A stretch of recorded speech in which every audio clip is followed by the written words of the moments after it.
Om Swastiastu, selamat datang dan selamat berjumpa kembali dengan saya, Nyoman Arsana, pada mata kuliah Biodiversitas.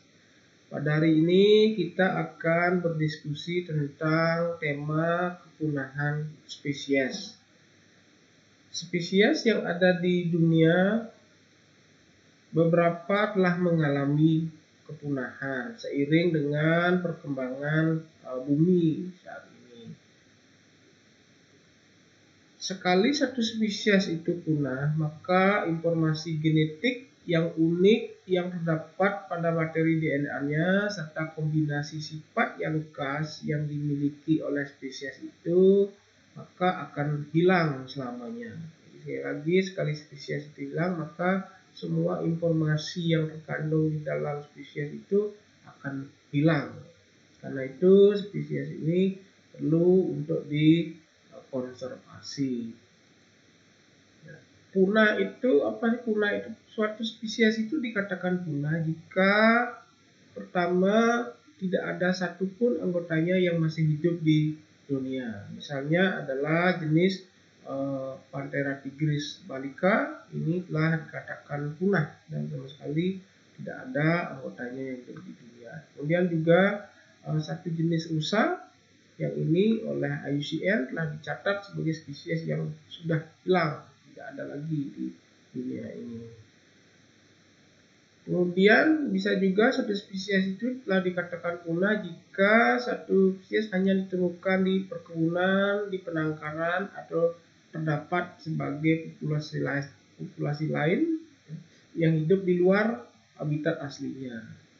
Ini dalam kategori IUCN sebagai extinct in the wild.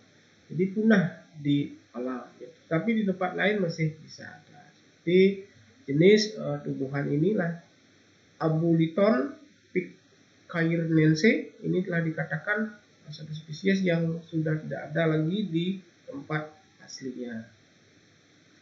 Kemudian juga disebut bahwa satu spesies itu dikatakan punah jika terdapat dalam jumlah yang sangat sedikit sehingga efeknya terhadap spesies lain ini dapat diabaikan. Seperti misalnya adalah harimau Sumatera, karena populasinya yang sangat sedikit sehingga efek terhadap spesies lain ini boleh dikatakan tidak ada. Karena bagaimanapun juga spesies harimau Sumatera ini menempati posisi puncak di dalam rantai pangan. Tetapi pengaruh terhadap spesies yang ada di bawahnya itu boleh dikatakan tidak ada. Sehingga boleh dikatakan bahwa spesies ini adalah secara ekologi spesies yang punah. Walaupun kenyataannya individu ini masih ada, tapi karena pengaruhnya yang sangat kecil sehingga bisa diabaikan. Apa penyebab kepunahan dari banyaknya spesies yang itu? Maka ini kita bisa kategorikan menjadi beberapa penyebab. Di antaranya adalah karena fragmentasi habitat atau hilangnya habitat, kemudian introduksi jenis baru, bisa itu spesies pendatang, ini bisa juga menjadi faktor yang menyebabkan hilangnya beberapa spesies. Kemudian pencemaran, baik itu tanah, air, atmosfer, itu bisa menjadi faktor yang pemicu sebagai punahnya spesies. Dan juga keempat, perubahan iklim global. Kita akan bicarakan satu-satu nanti. Kemudian eksploitasi atau over eksploitasi baik hewan, tumbuhan, ini dieksploitasi secara berlebihan. Kemudian juga industrialisasi baik itu pertanian maupun kehutanan. Ini adalah penyebab-penyebab hilangnya atau punahnya spesies yang ada di alam. Nah, namun demikian yang paling fundamental dan ini bersifat irreversible, pertama adalah akibat oleh ulah manusia baik secara langsung maupun tidak langsung. Misalkan secara langsung bisa berupa overeksploitasi, perburuan, koleksi dan juga persekusi. Tapi juga bisa akibat tidak langsung, misalnya adalah perusakan habitat. Nah, namun demikian dari dua hal ini maka efek yang paling besar itu sebenarnya adalah pengaruh tidak langsung. Ini jauh lebih besar efeknya terhadap hilangnya spesies, misalkan akibat perusakan dan modifikasi habitat. Misalnya adalah akibat adanya kebakaran oleh ulah manusia yang sengaja melakukan kegiatan pembakaran untuk pembukaan lahan pertanian. Ini bisa mengakibatkan hilangnya spesies dalam waktu yang sangat cepat. Juga aktivitas pembalakan liar itu menghilangkan habitat, sehingga beberapa spesies yang menempati habitat itu juga akan menjadi hilang. Kemudian pertanian, kegiatan-kegiatan pertanian yang mengubah lahan itu juga telah tercatat banyak menghilangkan spesies yang ada. Dan juga perburuan overeksploitasi yang dilakukan oleh manusia juga menjadi faktor-faktor penyebab banyaknya spesies yang hilang atau punah di muka bumi ini. Misalnya kerusakan atau hilangnya habitat di Pulau Borneo, di Kalimantan. Ini tercatat tahun 1900, ini luas hutannya ini hampir memenuhi semua pulau Kalimantan. Tapi kemudian seiring dengan perkembangan waktu, maka di tahun 50 hutan itu sudah mulai berkurang, banyak daerah-daerah yang sudah tidak memiliki hutan. Kemudian tahun 85 hutan yang berkurang terus-menerus karena berbagai aktivitas, baik pembalakan, illegal logging, kemudian pembakaran dan lain-lain. Kemudian tahun 2000 ini hutannya terus berkurang. Kemudian 2020 saat ini hutannya itu sangat sedikit sekali yang tersisa di Kalimantan. Karena itu ini adalah menjadi faktor yang dominan bagi hilangnya spesies-spesies yang ada di dunia, termasuk salah satunya adalah di Kalimantan. Dan Kalimantan ini sebenarnya tercatat sebagai salah satu daerah dengan spesies endemis yang sangat tinggi di dunia. Nah, demikian juga di tempat lain seperti di Brasil, ini tahun 46 hutannya sangat banyak, sangat luas. Kemudian terus menerus dan akhirnya hutannya sudah menjadi sangat sedikit di tahun yang ini, sehingga ini akan mengancam spesies endemis yang ada di tempat itu. Apa itu fragmentasi habitat? Fragmentasi habitat itu adalah peristiwa yang menyebabkan habitat yang luas dan sinambung menjadi terpecah-pecah atau menjadi local fat, pecah-pecah, sehingga dengan fragmentasi habitat ini bisa mengakibatkan terbentuknya fat, kemudian bisa menimbulkan efek tepi, dan bisa juga menimbulkan terbentuknya yang namanya koridor. Apa itu fat? Fat itu sebenarnya daerah yang relatif homogen yang berbeda kondisinya dengan lingkungan di sekitarnya. Misalnya ini adalah hutan yang kemudian dilakukan pembukaan hutan untuk tujuan tertentu, tujuan pertanian, atau sengaja ditebang hutannya untuk diambil kayunya. Kemudian dari aktivitas itu maka timbullah local fat ini satu gambaran fat atau daerah yang berbeda dari daerah sekelilingnya, karena di sini masih menjadi tempat masih merupakan hutan tetapi dengan luasan yang kecil. Kemudian di sini juga masih merupakan hutan dengan luasan yang kecil. Kemudian di sini juga menjadi hutan dengan luasan yang lebih kecil, sehingga seluruh hutan ini tidak lagi menjadi hutan yang bersinambung tetapi terpecah-pecah menjadi satu fat dan satu sehingga luas hutan itu akan menjadi berkurang. Itu itulah pet. Kemudian tepi, apa yang dimaksud dengan tepi? Tepi itu adalah zona yang membatasi dua ekosistem. Misalnya zona hutan ini, hutan di belakangnya inilah hutan alami, kemudian dibatasi oleh zona di bagian tepinya, di bagian pinggirnya berupa agroforestry yang diusahakan oleh masyarakat, tapi di belakangnya adalah hutan alami, sehingga daerah inilah dikenal sebagai tepi, pinggir yang membatasi daerah hutan alami dengan pertanian tanaman yang semusim. Namun demikian juga di daerah pertanian dengan skala kecil juga ada pet yang mikro, yang kecil, seperti pertanian tumpang sari di daerah ekosistem persawahan. Di daerah tengah-tengah itu biasanya ada pertanian dengan skala kecil yang berbeda dari daerah sekelilingnya. Ini juga pinggir-pinggir ini juga menjadi tepi yang membedakan dari daerah di sekelilingnya.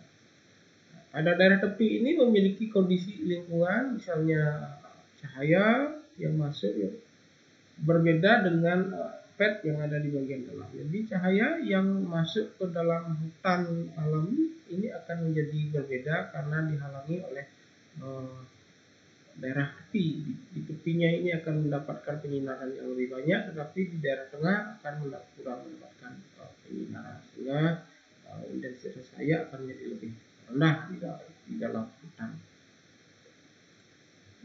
Tepi, komposisi dan struktur biodiversitas serta kondisi iklim mikro berbeda dengan zona di bagian dalam. Jadi di daerah tepi, di daerah pinggiran tepi ini, di daerah tepi, komposisi dan struktur biodiversitasnya serta kondisi iklim mikro tentu akan berbeda dengan zona di bagian dalamnya, bagian dalam dari hutan itu. Ini ya, satu contoh, ini adalah satu tepi di pinggiran hutan. Tepi, gerakan hewan ini tentu akan terhambat.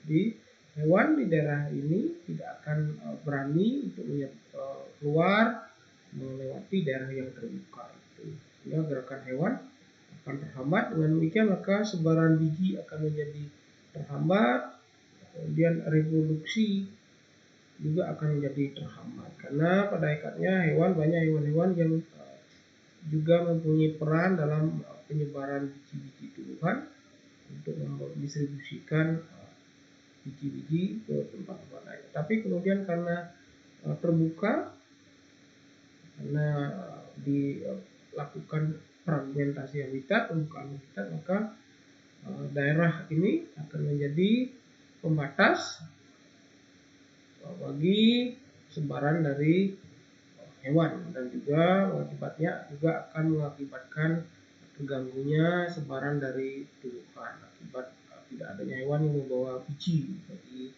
distribusi tumbuhan itu.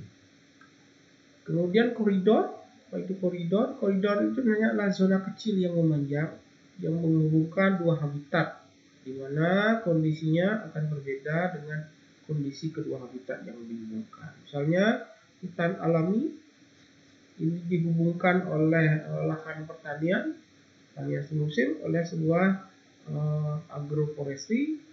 Agroforestry ini akan menghubungkan lahan pertanian dengan hutan alami menjadi penghubung bagi distribusi, bagi pergerakan spesies hewan, terutama untuk bergerak dia akan melalui sebuah koridor berupa hutan agroforestry menuju ke lahan-lahan pertanian.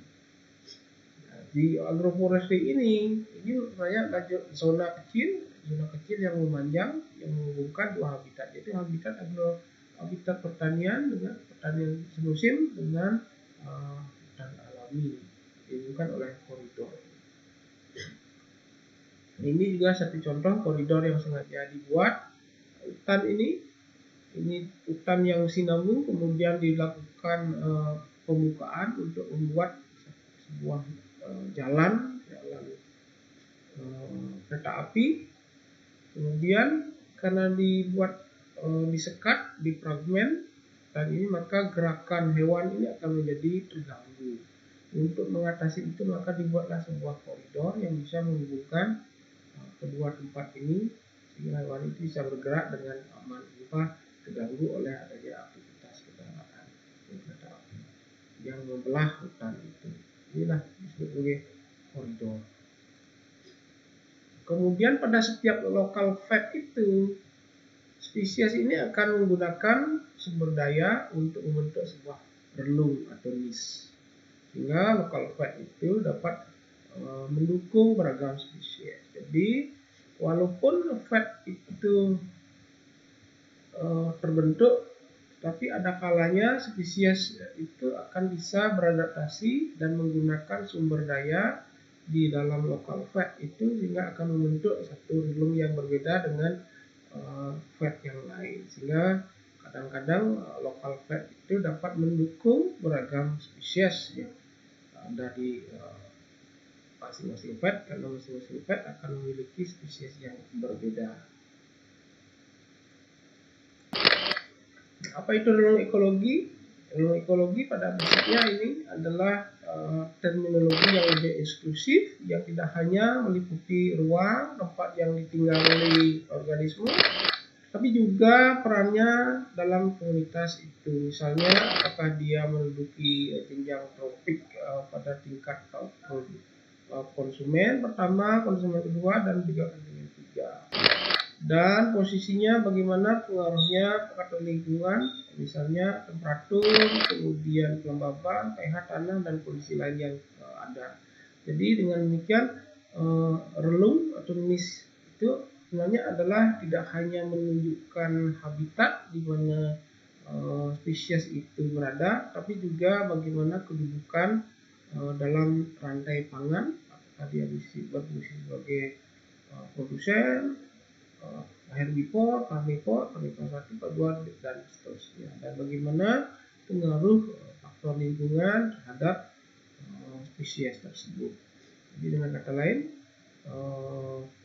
relung itu adalah status fungsional hewan spesies di tempat tertentu. Misalnya ini adalah dua spesies hewan air yang menempati satu habitat yang sama yaitu air tawar. Namun demikian, walaupun dia menempati tempat yang sama, tetapi status fungsionalnya berbeda. Kedudukannya dalam rantai pangan, kedudukannya berbeda. Satu yang bersifat sebagai predator, memakan hewan lain yang masih hidup, tetapi satu lagi memakan hewan yang sudah mati, scavenger. Ini bersifat sebagai scavenger, ini bersifat sebagai predator, sehingga walaupun dia berada di tempat yang sama, dia tidak pernah berkompetisi. Jadi kalau kita berbicara apa itu relung kaitannya adalah status atau kedudukan atau status fungsional hewan di satu habitat. Habitat ini adalah habitat air tawar, tapi kedudukannya dia berbeda. Satu berkedudukan sebagai predator, satu berkedudukan sebagai scavenger. Atau apakah tingkat tropik yang menduduki posisi sebagai herbivore, sebagai karnivor, itu adalah status. Kemudian kita lakukan bahwa fragmen-fragmen atau habitat-habitat yang terisolasi, habitat-habitat yang terpecah-pecah itu dapat terisolasi satu dengan yang lainnya, sehingga situasi ini mirip dengan model geografi pulau. Jadi sebuah pulau yang ada di tengah laut, pulau-pulau satu sama lain akan terpisah oleh lautan. Jadi pulau satu sama lain akan terpisah dari lautan. Model ini mirip dengan fragmen yang ada di daratan akibat kegiatan pembukaan hutan yang bersinambung, kemudian dilakukan pembukaan dengan tebang dan bakar untuk tujuan pertanian, sehingga akan terbentuk sebuah satu pet dan juga flat, sehingga ini mirip dengan model geografi pulau. Menurut teori biogeografi pulau, jumlah spesies di suatu pulau ini akan ditentukan oleh laju imigrasi dan laju kepunahan, di mana laju imigrasi akan meningkatkan jumlah spesies dan kepunahan akan menurunkan jumlah spesies. Sehingga semakin besar ukuran pulau, di pulau-pulau yang berukuran lebih besar akan memiliki laju kepunahan yang lebih rendah dibandingkan dengan pulau-pulau yang berukuran lebih kecil. Jadi sekali lagi, pet atau pulau, jika pulau itu berukuran lebih besar atau pet itu berukuran lebih besar, maka tingkat kepunahan, laju kepunahan akan rendah. Tetapi jika pulau atau pet itu berukuran kecil, maka laju kepunahan akan lebih tinggi dari pulau yang lebih besar. Sementara kalau pulau atau pet itu letaknya lebih dekat dengan daratan, maka laju imigrasi, laju kolonisasi spesies dari daratan akan lebih mudah, sehingga peningkatan jumlah spesies akan lebih tinggi pada pulau-pulau yang lebih dekat dengan daratan. Karena pulau-pulau yang berada di dekat dengan daratan lebih mudah untuk dikolonisasi. Sementara pulau-pulau atau pet yang berada jauh dari daratan, ini laju imigrasi akan lebih sulit, lebih rendah laju imigrasinya, karena letaknya jauh sehingga hewan itu akan lebih sulit untuk mengkolonisasi. Sehingga pada titik tertentu akan terjadi satu keseimbangan, di mana laju peningkatan jumlah spesies akibat imigrasi akan sama dengan laju penurunan jumlah spesies karena kepunahan. Misalnya pada pulau yang besar, laju kepunahan ini akan lebih kecil pada pulau yang besar dan dekat dari kepulauan, maka jumlah spesies ini akan lebih besar dibandingkan dengan apabila pulau itu besar tapi letaknya jauh, sehingga jumlah spesies akan ada di titik itu. Kalau pulau itu besar, kalau pulau itu besar dan letaknya dekat, maka jumlah spesies akan lebih besar dibandingkan dengan jika pulau itu besar tetapi dia akan jauh, sehingga jumlah spesiesnya ada di titik B. Demikian juga jika pulau itu kecil atau pet itu kecil tetapi dia lebih dekat dari daratan, maka dia akan memiliki jumlah spesies yang lebih besar dibandingkan dengan pulau yang kecil dan jauh. Sehingga pulau yang kecil dan letaknya jauh dari daratan, dia akan memiliki jumlah spesies yang paling kecil. Sementara pulau yang besar dan dekat akan memiliki jumlah spesies yang paling besar, dan pulau yang kecil tetapi dia dekat akan memiliki jumlah spesies yang lebih besar daripada pulau yang kecil dan jauh. Ini adalah sebuah teori bahwa jumlah spesies di suatu pulau ditentukan oleh laju imigrasi dan laju kepunahan. Semakin jauh jarak pulau dari daratan, maka laju kepunahan akan semakin besar. Laju imigrasi akan semakin kecil. Kemudian semakin dekat ukuran pulau, maka laju imigrasi akan semakin besar. Demikian juga semakin besar ukuran pulau, maka laju kepunahan akan semakin kecil. Semakin kecil ukuran pulau, maka laju kepunahan akan semakin besar. Sehingga pada satu titik tertentu akan terjadi satu keseimbangan atau asimptot, di mana laju kepunahan akan sama dengan laju imigrasi, kolonisasi ya, imigrasi. Dari model biografi pulau itu bahwa jika luas habitat itu berkurang 50%, maka spesies yang hilang besar 10%. Jadi jika dari 100% habitat, jika ini berkurang 50%, maka spesies yang hilang adalah 10%. Tapi kemudian jika habitat itu hilang 90%, hanya tinggal 10%, maka jumlah spesies yang hilang itu adalah 50% spesies hilang. Itu adalah menurut model geografi pulau.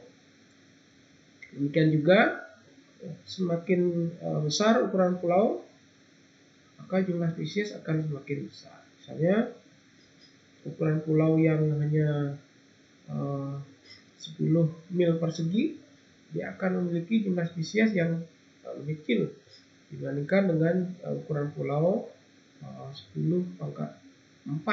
mil persegi, jumlah spesiesnya akan lebih banyak. Itu sehingga luas pulau dan juga jarak pulau dari daratan ini akan menjadi faktor yang menyebabkan jumlah spesies yang ada di pulau itu. Habitat yang terfragmentasi ini akan berbeda dari habitat asal dalam hal karena fragmen ini akan memiliki daerah tepi yang lebih luas daripada habitat asal. Kemudian daerah tengah, daerah pusat ini akan lebih dekat ke daerah tepi. Ini satu contoh bahwa jika satu hutan yang bersinambung, hutan yang kontinu, dia akan memiliki luas total 1.100 hektar. 1.000 meter persegi kali 1.000 meter persegi akan sama dengan 1.000 hektar. Sehingga luas interiornya akan menjadi 64 hektar. Karena tepinya ini 100 meter, luas tepinya akan menjadi 36 hektar. Sehingga daerah tengahnya akan lebih jauh dari daerah tepi. Tapi kemudian jika hutan ini difragmen, dipotong oleh adanya pembangunan jalan yang membelah di tengah-tengah hutan yang selebar 10 meter persegi, maka hutan ini akan menjadi 4 flat, jadi 4 local flat, yang masing-masing luasnya akan menjadi 8,7 hektar. Itu dua masing-masing dari sini ini ke ini 295 meter kali 295 meter persegi, sehingga akan menjadi luasnya adalah 8,7 hektar. Karena ada 1, 2, 3, 4 fragmen, sehingga luasnya akan menjadi 34,6 hektar. Tetapi kemudian tepinya akan menjadi lebih luas. Nah, ini tepi, di sini akan terbentuk tepi lagi, di sini akan terbentuk tepi lagi, di sini akan terbentuk tepi lagi, seterusnya, sehingga luas tepi akan menjadi 63,2 hektar. Sehingga daerah tengahnya akan lebih dekat dari daerah tepi, sehingga merupakan titik ini adalah titik tengah, ini lebih mudah dijangkau dari pinggiran ini, dari tepi di sini. Ini lebih mudah dijangkau dari pinggiran sini, lebih mudah dijangkau dari sini. Tapi misalkan yang titik yang ini 64 hektar ini titik tengahnya, ini akan lebih jauh jaraknya dari tepi, dari pinggiran ini. Untuk bisa mencapai titik tengah akan memerlukan jarak yang lebih jauh. Sehingga sekali lagi fragmen ini akan memiliki daerah tepi yang lebih luas, kemudian daerah tengah akan lebih dekat ke daerah tepi. Kemudian dengan demikian maka fragmen ini akan memiliki dampak memperluas daerah tepi, kemudian daerah tengah dekat dengan tepi sehingga niche lebih sempit. Dengan demikian maka predator akan lebih mudah untuk menyerang dari daerah tepi, dan juga memperkecil potensi spesies hewan untuk menyebar dan mengkolonisasi daerah sekitarnya. Kemudian mengurangi daerah jelajah hewan yang dulunya dapat menyebar ke seluruh wilayah, tapi kemudian karena terfragmen maka hewan itu akan menjadi terhambat sebarannya. Dengan demikian maka akan mempengaruhi penyebaran tumbuhan, Karena tumbuhan ini penyebarannya tergantung pada hewan yang menyebarkan bijinya. Kemudian akibat terfragmentasi juga akan menimbulkan adanya isolasi geografi yang bisa akan mengakibatkan terjadinya kepunahan lokal. Karena adanya isolasi geografi mengakibatkan spesies akan terhambat reproduksinya karena isolasi geografi. Akibatnya akan terjadi penumpukan populasi gen di satu pet dan akan berbeda dari pet yang lain, sehingga lama-lama akan mengarah kepada pembentukan spesies baru atau spesiasi yang boleh dikatakan mengakibatkan spesies yang akan berbeda dari spesies sebelumnya, boleh dikatakan sebagai punahan lokal. Dengan demikian, tepi ini akan memiliki efek di mana iklim mikro ini akan berbeda dengan lingkungan di dalamnya, karena di daerah tepi akan lebih banyak mendapatkan paparan sinar matahari dan juga temperatur, sehingga lingkungan iklim di daerah tepi dia akan berbeda di bagian dalam. Karena itu maka akan mengakibatkan tepi ini juga akan mengakibatkan fluktuasi iklim mikro, baik itu suhu, kelembaban, intensitas cahaya, dan juga kecepatan angin. Ini akan bisa terjadi secara drastis, di mana fluktuasi ini akan bisa sampai sejauh 500 meter ke daerah dalamnya. Akibatnya spesies akan terpengaruh oleh fluktuasi iklim mikro tersebut. Samping itu, tepi juga akan memudahkan terjadinya invasi spesies eksotik. Jadi spesies-spesies dari luar akan lebih mudah untuk melakukan kolonisasi, melakukan invasi ke dalam untuk menyerang keberadaan spesies yang ada di daerah tengah. Ini misalnya sebuah penelitian menunjukkan bahwa jarak ini akan mempengaruhi kesuksesan dari burung untuk menghasilkan keturunannya. Misalnya burung ini kalau jaraknya ini 400 di atas 400, maka jumlah lur yang berhasil lepas sarang ini akan lebih tinggi dibandingkan kalau daerah itu, kalau burung itu bersarang di pinggir. Kalau dia bersarang di pinggir, maka kesuksesan burung untuk menghasilkan anakan yang lepas sarang akan lebih kecil. Sehingga kalau dia jauh dari tepi, dia akan menghasilkan jumlah telur yang mampu lepas sarang akan lebih besar. Karena pada akhirnya jarak dari tepi itu akan menghasilkan kanopi yang lebih besar. Semakin ke dalam, kanopinya akan menjadi lebih rapat. Kemudian juga anakan, cabang-cabang, dan juga ini akan menjadi lebih rapat, dan juga basal area akan lebih besar, luas batang lembuan akan menjadi lebih besar. Itu efek dari fragmentasi habitat sebagai penyebab dari punahnya spesies. Saya kira itu dulu untuk hari ini. Maka kita akan bicarakan kelanjutan dari bagian yang lain, penyebab yang lain, bahwa di samping terjadi fragmentasi, akibat fragmentasi juga penyebab yang lain dari adanya kepunahan. Kita akan bicarakan pada sesi yang berikutnya. Terima kasih. Saya akhiri dengan Paramasati. Om Santi Santi Santi Om.